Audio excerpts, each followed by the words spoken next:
Oi, oi, boa noite. Agora em horário, né, normal.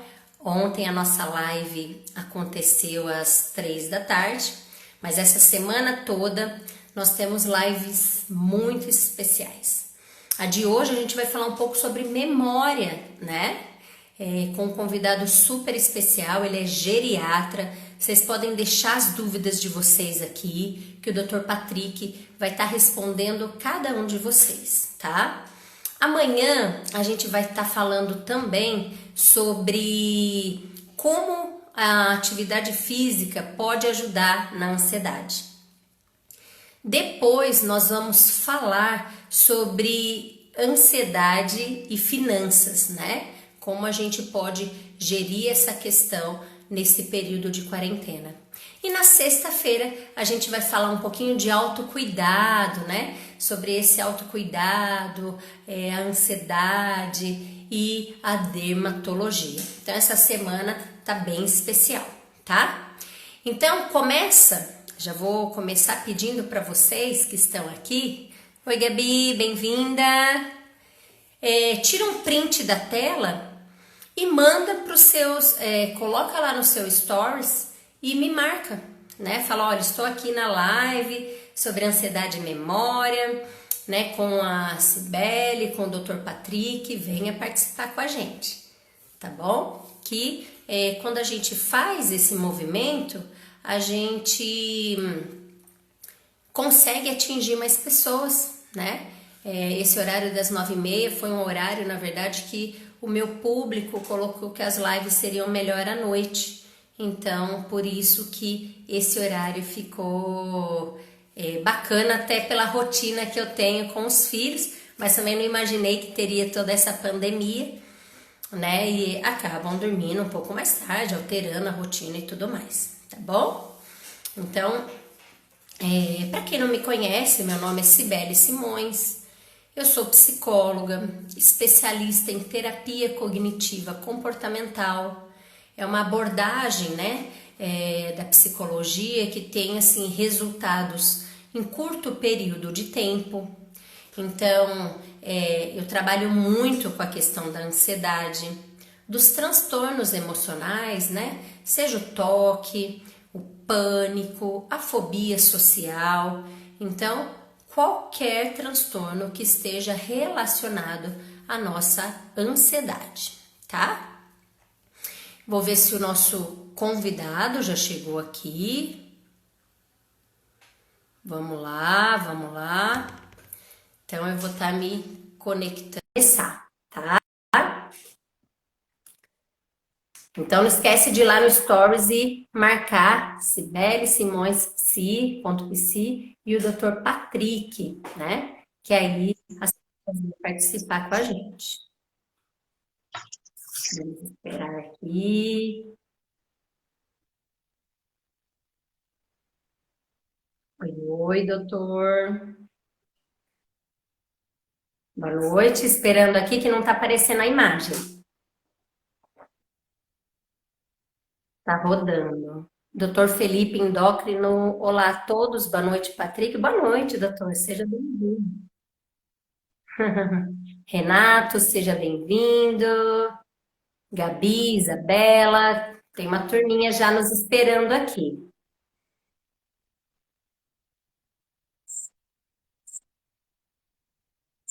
Isso, entrou o áudio, mas não entrou o vídeo, né?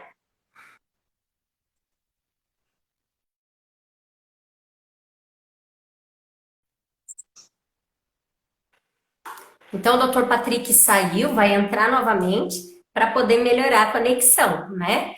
Essa semana eu estou falando no meu Instagram, eu tenho atendido muitos pacientes ansiosos, inclusive depois da live, eu tenho uma ansiedade, um atendimento 10h30 com uma paciente que está também em situações de crise e tudo em razão da ansiedade.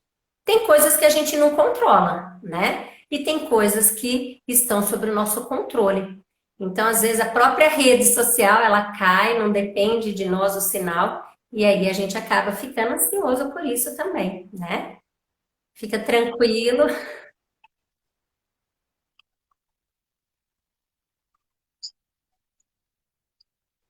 Isso, a voz está perfeita, doutor, mas a imagem não está aparecendo e as pessoas querem te conhecer. Rafael, bem-vindo. Aí, Amanda, bem-vinda. Boa noite, doutor. Seja bem-vindo. Quero Boa começar noite. agradecendo, sim, pela sua disponibilidade. Né? O Meu doutor Patrick é prazer. geriatra. Ele confio bastante no trabalho dele, por isso que ele está aqui hoje nesse bate-papo sobre ansiedade e memória. Acredito que ele tenha muito para contribuir nessa noite de hoje. É sempre um prazer. Que bom. Então se apresente, né? Para aqueles que ainda não te conhecem, fala um pouquinho do seu trabalho.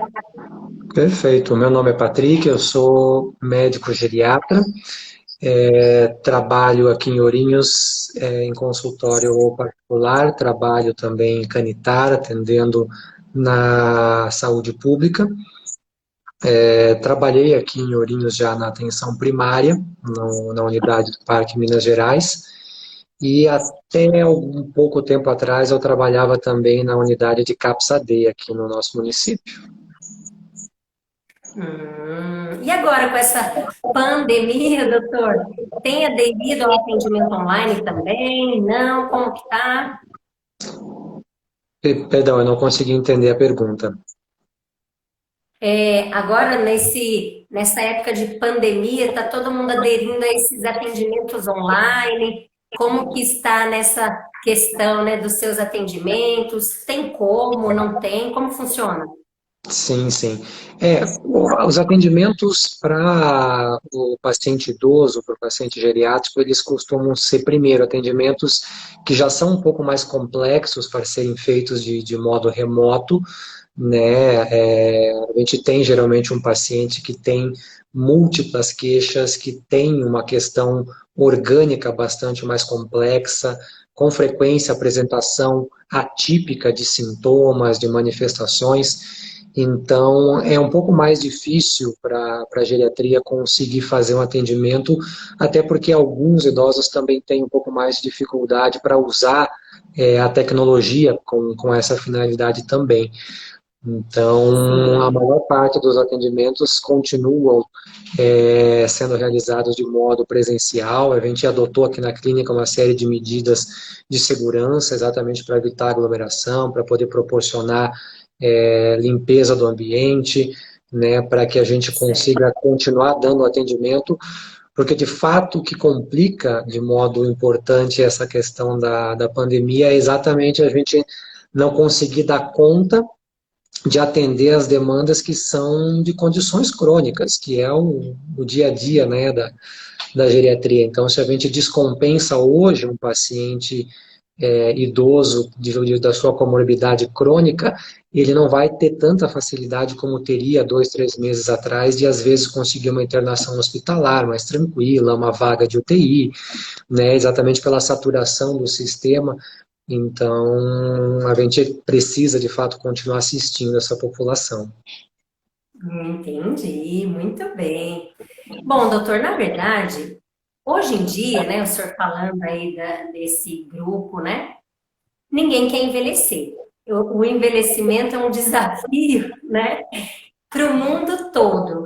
E uma das principais queixas, né, percebidas por essa faixa etária está relacionado à questão da memória, porque Sim. traz repercussões, né, muitas vezes negativas na vida dele mesmo, para a família, até nos grupos em que ele frequenta. Fala para gente, é normal ter problemas ou prejuízos, na memória só por causa do envelhecimento ou não? Como isso acontece? Isso é uma pergunta bastante interessante. Na verdade, o envelhecimento per se, ele não causa um prejuízo de memória, né? A gente já tem investigações científicas de anos e quase décadas investigando essas questões e a gente consegue hoje claramente registrar que o envelhecimento saudável ele não se associa com prejuízo de memória. O que a gente costuma chamar de memória A gente, tecnicamente, prefere um termo um pouco mais amplo, que a gente denomina de cognição. Então, a cognição é uma série de habilidades que são necessárias para que a gente adquira, processe e utilize as informações que são captadas pelos nossos sentidos. Então, quando a gente fala de memória, a gente está geralmente em neurologia, em psiquiatria, em geriatria, falando de cognição, e a cognição ela também compreende a memória, mas não só a memória. Então, compreende Sim. atenção, compreende função executiva, habilidade construcional, uma série de outras funções. Mas a gente sabe que só envelhecer, ele não deixa a pessoa com problemas cognitivos. O que acontece é que se a gente colocar, por exemplo, um idoso e uma pessoa jovem para realizar as mesmas tarefas, uma testagem cognitiva, por exemplo, é extremamente provável que as duas consigam fazer e ter, inclusive, pontuações bem semelhantes se tiverem o mesmo nível de escolaridade, de preparação cognitiva. O que acontece, de fato, com o envelhecimento é que a velocidade do processamento da memória fica mais lentificada. Então, as conexões necessárias para se acessar, particularmente memórias antigas, pode fazer com que haja uma lentificação do processo de memória, mas não que o envelhecimento vai acabar prejudicando a memória a ponto de a pessoa, só por estar mais velha, com certeza desenvolver algum problema de memória. Eles se tornam problemas mais frequentes, mas não quer dizer que só porque envelheceu vai acabar tendo um problema de memória. Nossa, muitíssimo interessante, porque a gente associa a isso, né? Tá envelhecendo, a memória envelhece junto e traz todas essas consequências. Adorei a informação, ó, parabéns. É, outra coisa, ninguém quer envelhecer, mas também ninguém quer ficar ansioso, né? Porque a gente sabe que ficar ansioso também traz vários prejuízos, né? Às vezes deixa de viver aí o momento presente, também muitas pessoas, alguns pacientes até colocam, relatam essa questão de não conseguir manter o foco, não conseguir manter a concentração, né? Então, a ansiedade, ela tem o lado bom dela, que nos mantém também ativo, né? Faz a gente ter medo de algumas situações que, se a gente não tivesse a ansiedade, a gente cometeria várias loucuras. E tem esse lado, é claro, que traz prejuízos para a vida das pessoas. Eu tenho atendido, inclusive depois da live, eu tenho uma paciente que precisa de atendimento hoje em razão de tantas crises que ela teve de ansiedade, né? Essa pandemia está deixando todo mundo depressivo e mais ansioso. Então, fala pra gente, a ansiedade pode causar prejuízos de memória? Faz sentido ou não? Faz, Existe essa faz. relação? Então, sim, essa é uma pergunta bastante interessante. Talvez um jeito que ajude a gente a conseguir entender como de fato há uma relação importante entre ansiedade e memória é uma coisa que é bem simples da gente perceber. Então, por exemplo, eu acho que quem acompanha as suas lives já deve ter ouvido você falar que a ansiedade de fato é algo desejável, algo fisiológico até um certo nível, onde de fato ela não seja percebida como disfuncional.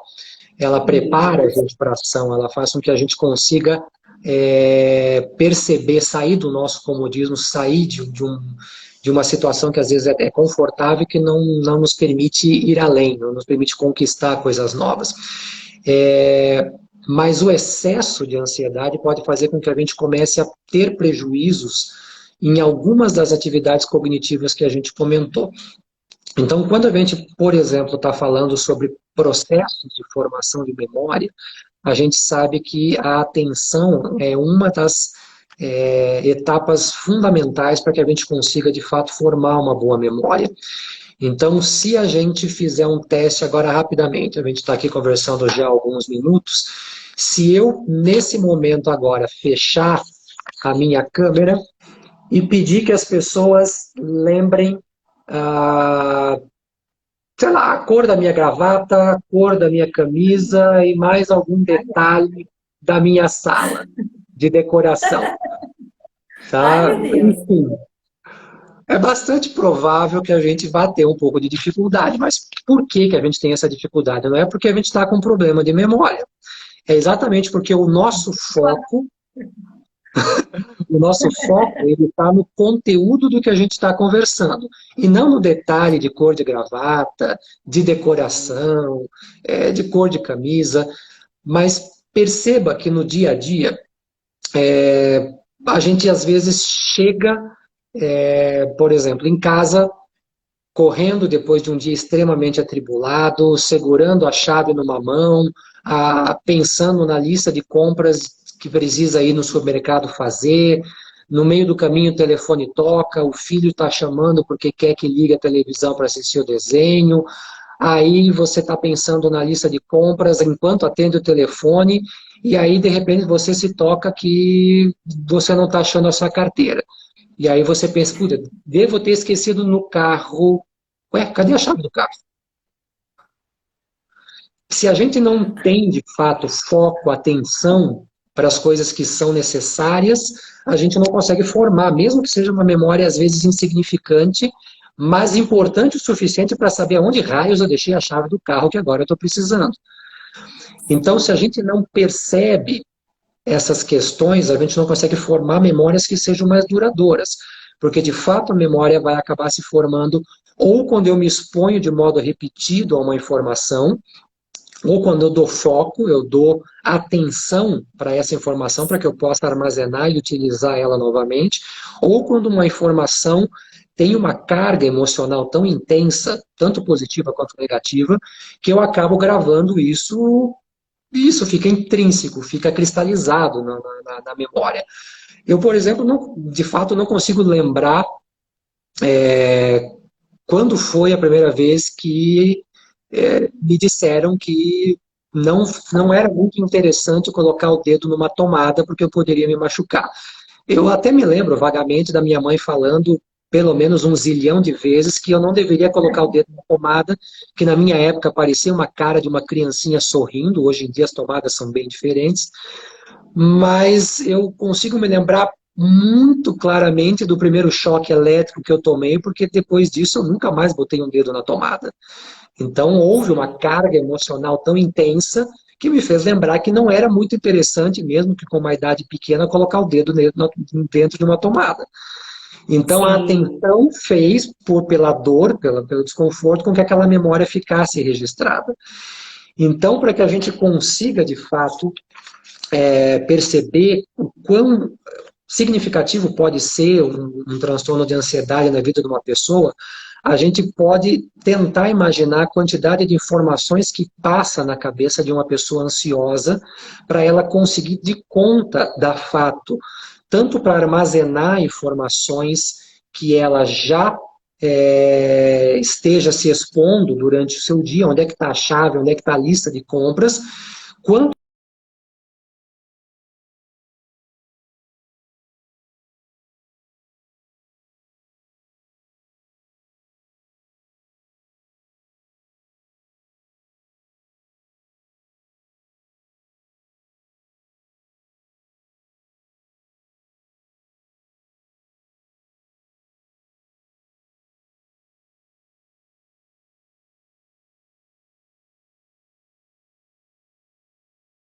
Eu consegui fazer live com o meu convidado em razão da internet.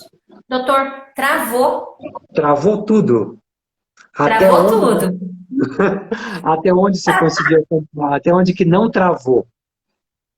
Olha, essa última fala aí de um minutinho para trás travou. A última parte foi essa questão dos pensamentos de uma pessoa ansiosa. Foi até Tá, aí que eu entendi. joia.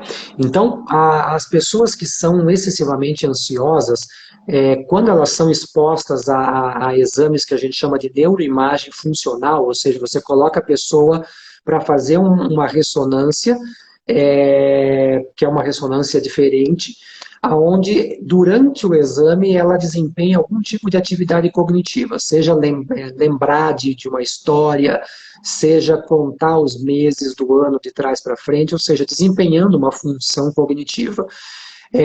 A gente consegue, através desses estudos, identificar que as pessoas que são excessivamente ansiosas, elas não conseguem acessar memórias anteriores e elas têm dificuldade de conseguir armazenar informações novas. Exatamente porque a sobrecarga de neurotransmissores dentro do cérebro de uma pessoa excessivamente ansiosa é tão intensa e leva ao cérebro a uma situação de exaustão que se torna difícil você conseguir tanto focar a atenção, quanto resgatar informações que às vezes estão processadas, já estão armazenadas, que facilmente, numa situação de baixo nível de ansiedade, você conseguiria acessar facilmente, mas que em função do cérebro já estar tão cansado, desgastado, você às vezes não consegue acessar essa informação. Então, de fato, o excesso de ansiedade, particularmente de uma ansiedade disfuncional, dá a percepção de que exista um prejuízo de memória. Então, é importante que quem perceba a ansiedade como sendo disfuncional, consiga se engajar em atividades, em tratamentos que permitam reduzir esse nível de ansiedade, porque isso com certeza vai ajudar a melhorar também questões relacionadas à memória, se não houver nenhuma alteração patológica relacionada à memória. Gente, olha que aula, hein? Meu Deus! Aproveitando o que você falou aí, me descreveu. Esses dias eu estava no celular, conversando, desesperada, falando assim, tá do céu, para minha irmã. Eu não sei onde está meu celular, eu perdi meu celular, eu procurei em todo lugar, não acho, estou lá no carro procurando. E aí eu vou ficando preocupada que eu tenho que fazer lembrete de tudo, porque a cabeça não está conseguindo dar conta, né, de lembrar tudo que eu tenho que fazer, então eu tenho tudo por escrito. O que eu vou fazer na segunda, na terça, na quarta? Faço essa programação para facilitar. Tá tudo bem nisso ou já preciso me preocupar com 39 anos? Não, acho que o problema é o nível de ansiedade mesmo. Porque o que para a gente ajuda bastante, enquanto profissional da saúde, a perceber essa diferença, é que quando existe um problema primário de memória, as percepções elas são constantes, ou seja, elas não são esporádicas, a pessoa tem uma percepção contínua de que a memória está prejudicada e ela começa a perceber que há uma dificuldade de executar as atividades que são necessárias para o dia a dia. Então, por exemplo, a pessoa que tem realmente um problema que não seja só ansiedade, mas que seja patológico, ela não consegue aprender coisas novas, ela começa a ter prejuízo para executar atividades que ela antes fazia até de olhos fechados. Então, quando isso de fato começa a acontecer de um modo consistente, é que a gente daí tem uma preocupação um pouco maior, né? Esses esquecimentos benignos, eles têm uma relação direta com esse excesso de ansiedade do nosso dia a dia. Ai, que maravilha, fiquei mais aliviada. E aproveitando então essa oportunidade, né, entrando nesse assunto, no caso, posso ter maiores chances, no caso de desenvolver o Alzheimer, né? Por conta de ter mais dificuldade de lidar com a ansiedade, por exemplo. A gente não tem até o momento estudos que sejam conclusivos para fazer essa análise da associação de simplesmente ter ansiedade e ter um risco maior de ter problemas de memória no futuro. Se for uma ansiedade controlável, que não seja disfuncional, isso uma certeza quase que próxima de 90% a 100%, isso não vai trazer prejuízos a longo prazo. Mas isso passa a ser diferente quando a gente tem um nível de ansiedade que é disfuncional.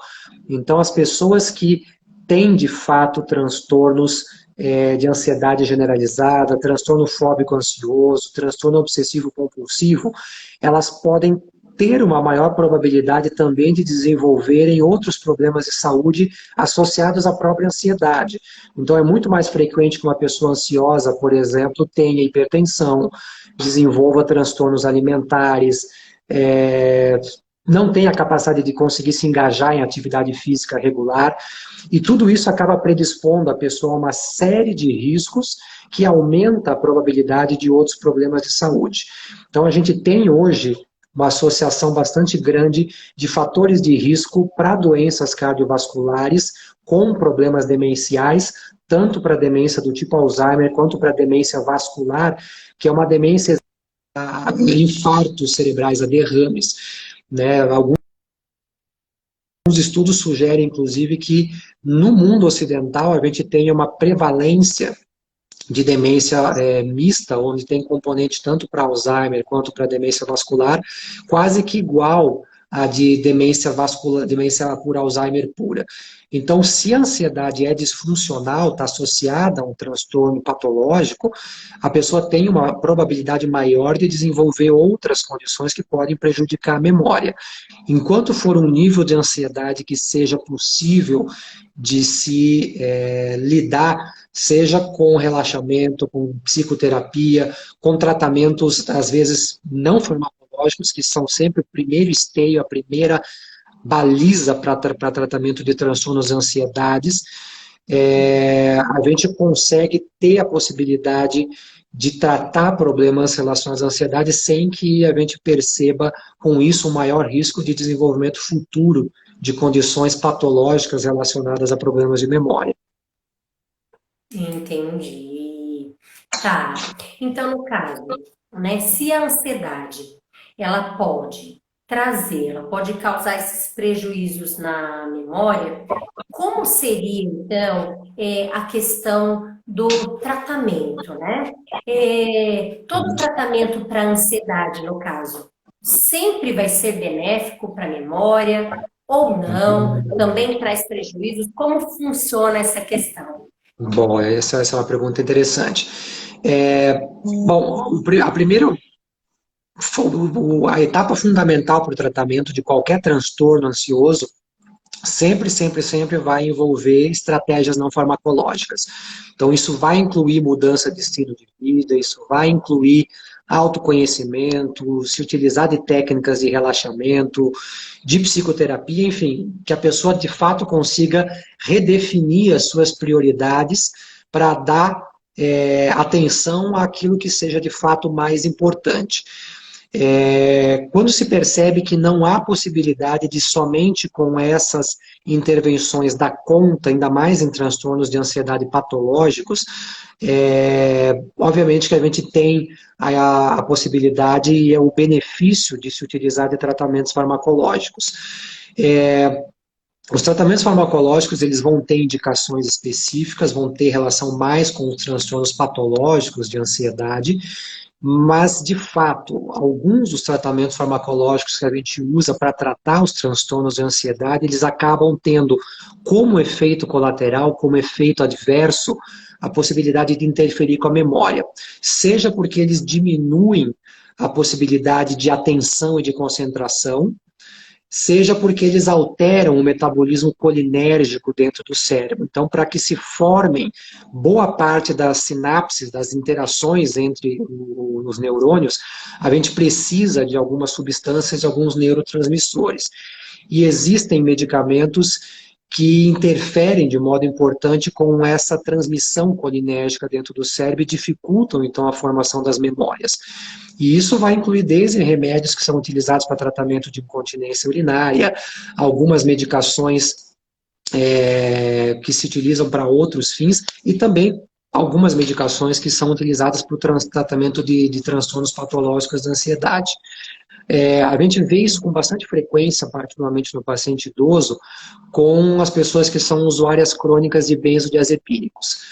Tá? Os famosos tarja preta são medicamentos que, a princípio, foram criados para serem utilizados para tratar transtornos ansiosos. Eles deveriam, em teoria, ser utilizados por um período curto, 4, 6, 8 semanas, mas com muita frequência a gente acaba vendo essas medicações serem utilizadas por anos a fio, senão por uma vida a fio, porque com ele eu consigo dormir melhor, porque ele me deixa mais tranquilo, mas de fato os benzodiazepínicos são algumas das medicações que maior associação tem com a percepção de prejuízo na memória, particularmente em idoso.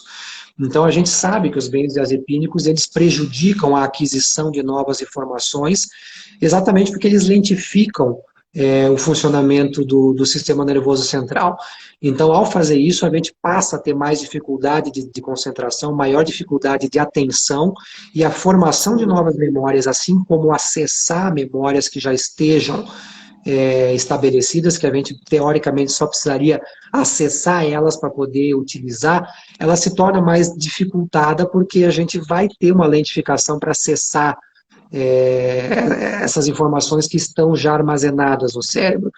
Então pode, de fato, acontecer que alguns medicamentos eles sejam extremamente úteis e necessários para tratar um transtorno patológico da ansiedade.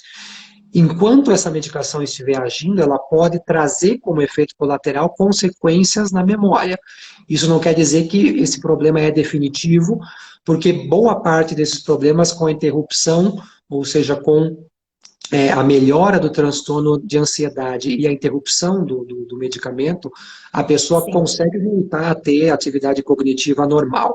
Se ela de fato percebe que, a despeito de ter interrompido o tratamento, ela continue com uma dificuldade de memória que é desproporcional, que não era o normal dela, aí de fato é interessante que haja uma avaliação de um profissional da saúde, seja de um psicólogo, de um neuropsicólogo, seja de um médico da atenção primária, um geriatra, um psiquiatra, um neurologista, que possa avaliar se essa queixa, que seja uma percepção ou que já seja um prejuízo percebido pela pessoa ou pela família, é algo que possa estar realmente associado com um problema mais sério do que só uma alteração subjetiva. Nossa, que bacana, que interessante essa informação de que durante o período em que ela está medicada, entre aspas, né, traz um prejuízo, mas que a partir do momento em que você parou, né, o tratamento, essa questão ela volta ao normal. Muito interessante, né? E o que que acontece? As pessoas infelizmente, eles deixam para nos procurar, né, doutor, quando está no ápice do problema.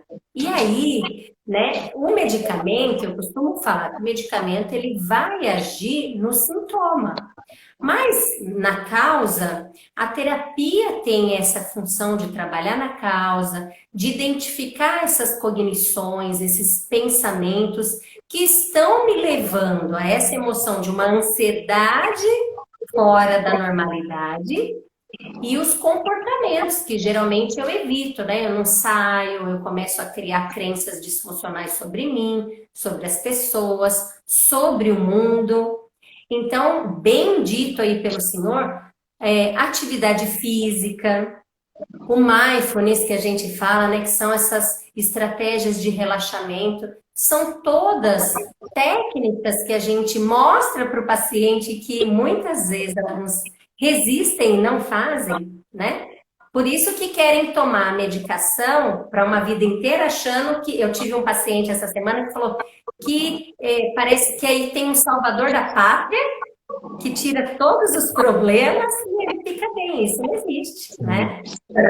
Não, infelizmente, cápsulas milagrosas, né, ou seja, resultados milagrosos, isso só funciona na propaganda da televisão, porque na vida real não adianta, as coisas não funcionam desse modo.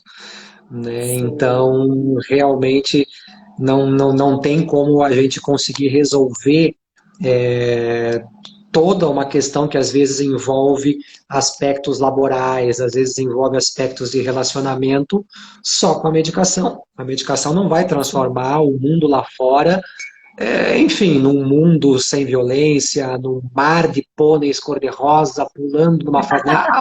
Nada disso, não. O mundo lá fora continua sendo um mundo cão, mas de fato a medicação vai ter a sua indicação para reduzir, às vezes, uma condição que seja disfuncional, para que a pessoa consiga perceber o quão vantajoso pode ser se engajar em atividades que permitam a ela se redefinir, se reconhecer. A gente vê isso, né, enquanto esse tempo que a gente compartilhou das vivências com o pessoal lá no CAPS-AD, como isso é bastante intenso, principalmente no paciente que está numa síndrome de abstinência, né? Ou seja, quando existe um uso nocivo de uma substância e a pessoa acaba entrando num círculo de uso pesado, não consegue mais perceber o mundo ao seu redor e acaba entrando num momento onde, seja por não ter acesso, ou seja por já estar no fundo do poço e querer interromper esse uso subitamente, ela entre numa síndrome de abstinência, aonde de fato a ansiedade vai ser uma das manifestações mais intensas e particularmente uma das manifestações mais desconfortáveis que a pessoa pode ter. Então, se não houver isso, a gente conversava muito com os nossos participantes, se não houver elaboração de estratégias que permitam com que a pessoa, seja por uma condição de vida, seja por uma condição de uso nocivo de uma substância, de um medicamento, para uso nocivo da própria vida, às vezes, conseguir lidar com essa situação, se utilizando de estratégias não farmacológicas, ela não vai conseguir, só utilizando um remédio por um período curto, sair dessa espiral de autodestruição. Então, isso é fundamental. Que maravilha. A Maíra está colocando aqui ótimas observações. E é verdade. Nossa, que live, né? Convido a todos que vão assistir depois, se tiver alguma dúvida, porque realmente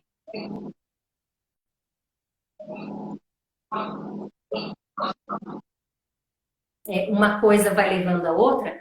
Quando então, doutor, que eu devo suspeitar que um prejuízo de memória está sendo desproporcional, por exemplo, ao meu nível de ansiedade? Sim. Eu acho que para a gente perceber, particularmente, se a percepção subjetiva que eu estou tendo, né, da minha dificuldade de memória está desproporcional à minha ansiedade, assim, eu nem estou tão ansioso, mas a minha memória está péssima. Tá? Certo. É exatamente quando a gente vai ter essas modificações do que sejam as condições patológicas, as doenças primárias que prejudicam a memória, do que seja o impacto da dificuldade de formar novas memórias. Então, eu acho que as dicas interessantes para poder identificar essa diferença é particularmente a constância, ou seja, quem tem um prejuízo de memória que é patológico, que não é só secundário, é um problema de ansiedade, ele vai ter um prejuízo que é constante, independente da presença de sintomas ansiosos, e que progressivamente vai piorando. Então, a constância da dificuldade de memória é um dos sinais interessantes. Essa questão de progredir é outra coisa que a gente usa, inclusive, em consultório. Então, quando a gente não conhece um paciente bem, ou seja, ele está chegando às vezes acompanhado da família, a família foi quem percebeu a dificuldade de memória, mas ele sempre foi ansioso, ele sempre teve um pouco de dificuldade, mas está pior.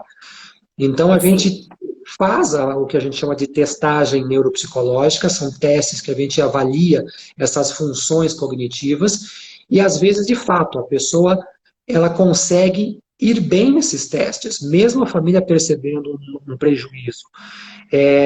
O que pode acontecer às vezes é que ou essa pessoa tem de fato um nível desproporcional de ansiedade e a percepção da família é desproporcional à dificuldade que ela tem, ou ela pode estar numa fase muito inicial de uma dificuldade.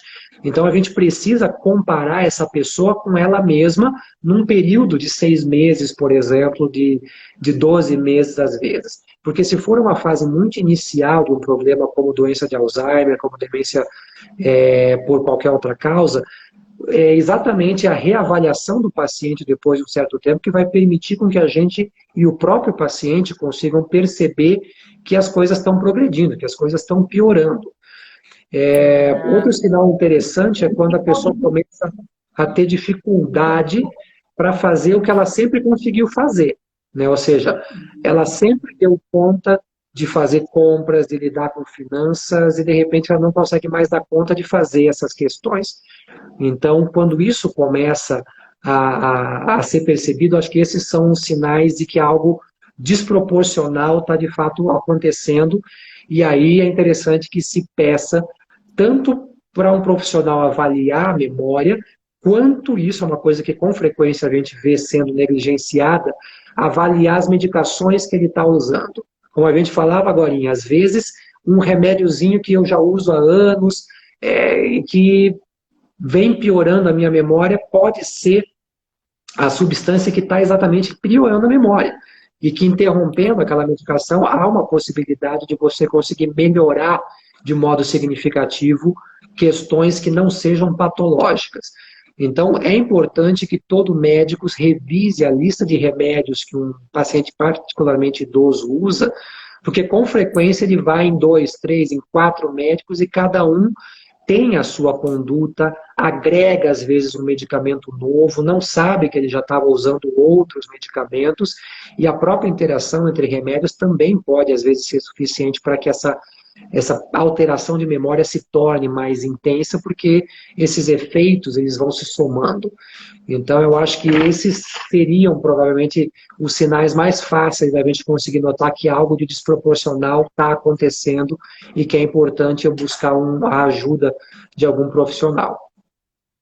Nossa, que legal. E na verdade, como foi bem dito, né? Não é, essa semana eu tô sem foco, tô sem concentração. É uma observação recorrente, né? Como você falou, de 6 meses, um ano, né? Porque hoje, nesse encontro, a gente conseguiu diferenciar muito bem o que é essa sobrecarga de coisas que a gente tem durante o dia e que acaba sendo normal, e aquilo que é patológico, né, que traz prejuízo para a minha vida, que tem, eu tenho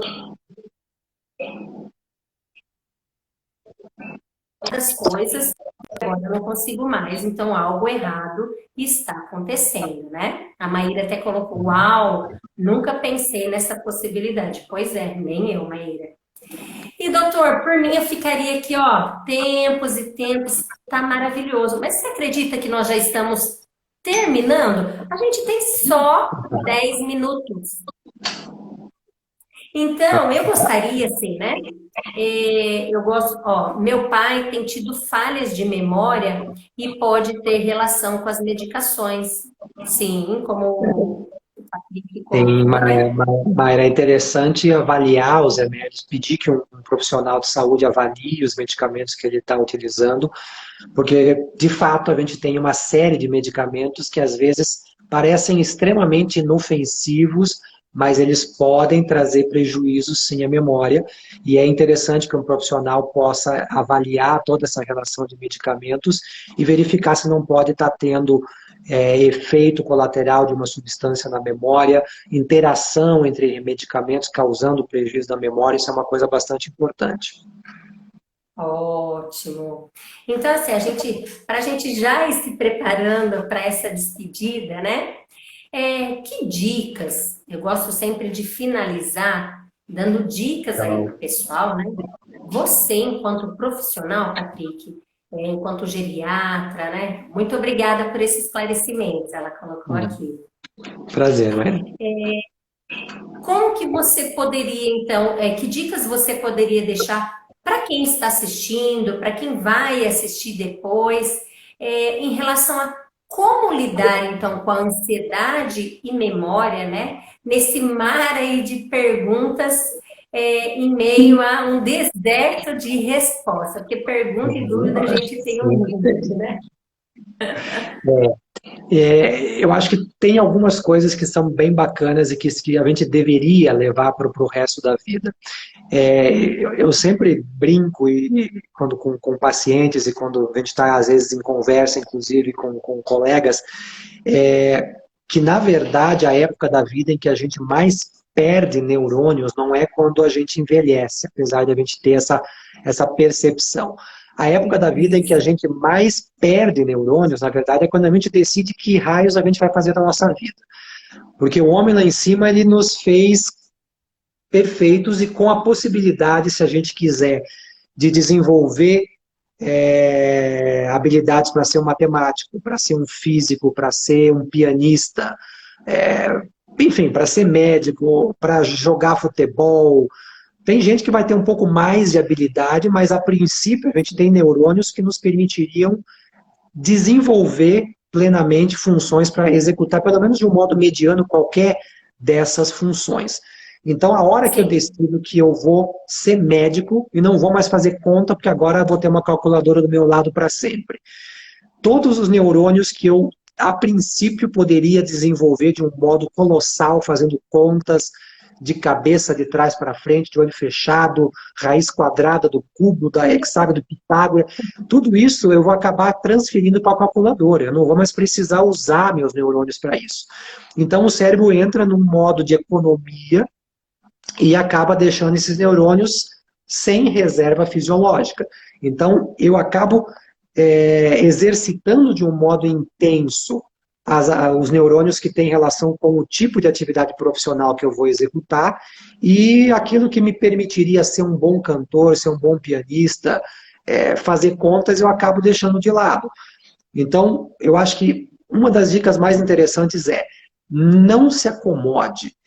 Então, se você se Sim. aposentou e você foi um contador a vida inteira, não ache que continuar fazendo conta de cabeça é suficiente para a sua memória ficar boa. Você tem que exatamente desafiar a sua memória. Faça aquilo que você não está acostumado a fazer. Você veio para esse mundo com todos os neurônios para ser cantor, para ser matemático. Nunca desenvolveu, vai desenvolver, meu filho. Aproveita agora e vai aprender a pintar, vai aprender a dançar, vai aprender a mexer com o computador se nunca soube, mas não continue fazendo aquilo que você fez a vida inteira, porque isso não vai fazer com que você deixe de ter problemas de memória.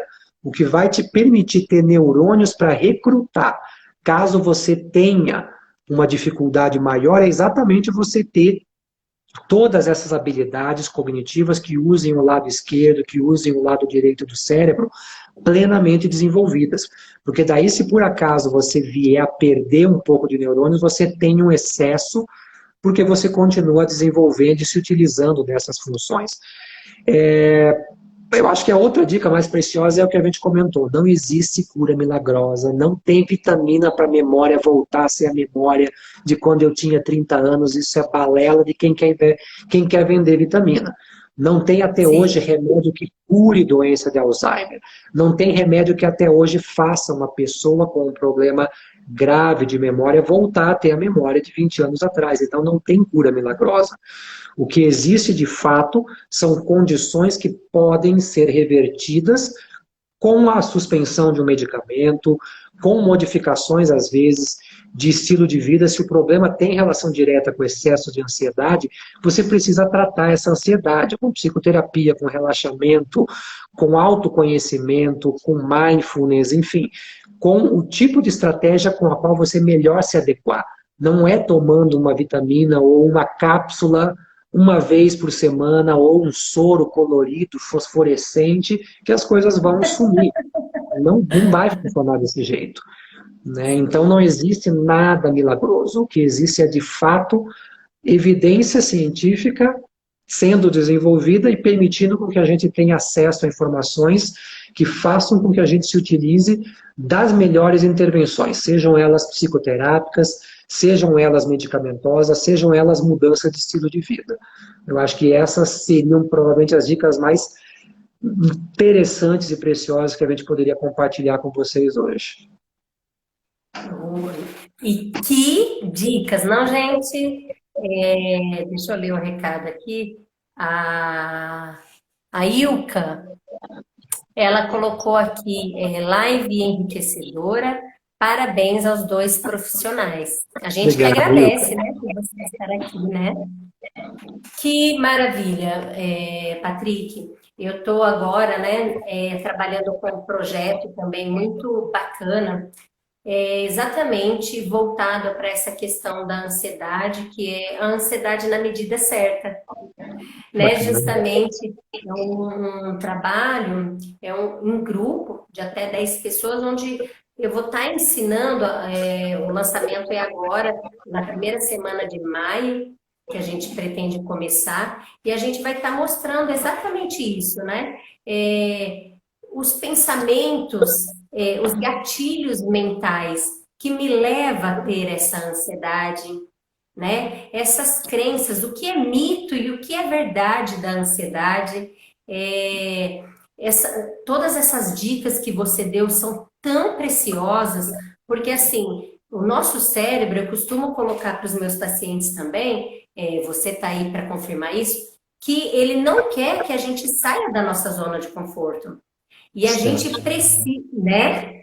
E a gente precisa treinar isso todos os dias, porque foi muito falado aqui, o senhor colocou muito bem, não existe fórmula milagrosa. O milagre está em mim. Eu é que preciso Uhum. gerenciar, né, tudo isso. Então, assim, a live de hoje foi maravilhosa. Eu agradeço de coração, né? O Imagina, prazer Patrick é um imenso. excelente profissional. Para quem mora aqui em Salto Grande, Ourinhos, região, tá aí uma indicação fantástica. A Josélia está falando que ela vai assistir novamente a live, porque ela chegou tarde, e pelo que ela pôde assistir até aqui, foi maravilhosa. Josélia, pensa numa aula espetacular. Foi a nossa live de hoje. E convida todo mundo para assistir depois e vai para o meu canal do YouTube, né? A Márcia também está Perfeito, colocando para ótimo. todas as dicas. Então, muito obrigada, doutor, pela sua Imagina, prazer. contribuição, né? Foi um prazer estar contigo. Agradeço também a todos que estiveram participando com a gente. Acompanhem o meu canal, vão lá e me sigam no Instagram. Todas as noites tem live. Amanhã, doutora, a gente vai falar sobre atividade física, como que a atividade física pode nos ajudar na ansiedade. Pode, nesses momentos ansiosos, parece que a gente está dentro de um livro de Saramago, saio de cegueira. Enfim, a atividade física tem tudo a ver com esse momento. Exatamente.